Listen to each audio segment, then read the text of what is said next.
Hello everyone. This project is an interdisciplinary study combining biological science and computer engineering. We design computer programs to simulate a biological phenomena which is called leukocyte extravasation or called white blood cell extravasation. In this phenomena, a white blood cell has 4 steps. First, in tethering and rolling, then adhesion, and transmigration. This phenomena is an important process in the inflammatory response. It has been widely acknowledged that further understanding of this phenomena can help us gain more knowledge about the causes of disease, such as cancer, and find better treatments. Conducting experiments to study this phenomena is important.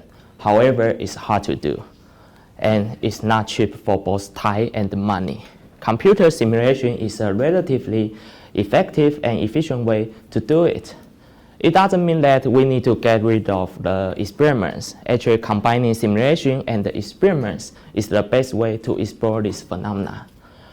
But previous simulation studies have made some inaccurate assumptions. For example, they assume the facial wall is rigid, not flexible.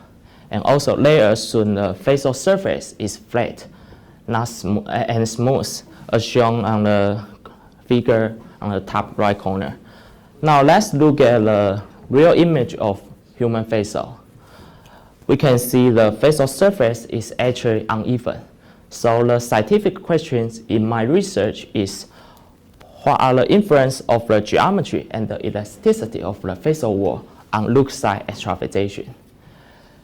Here we can see our simulation structure. To consider the 2 more factors, we use totally 5 different numerical models to simulate the behavior of blood flow, leukocyte, and facial walls, and also calculate layer interaction. This simulation requires a high computing power, which was hard to do in the past. So why we can do it now? Because we not only use CPU, but also use a graphic card in the computer to do the calculation, which can speed up our simulation over 80 times. 80 times is very fast.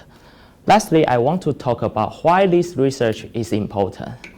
By conducting this research, we can have a better understanding of how white blood cells fight inflammation and help researchers to find better, more effective treatments in the future. Thank you very much.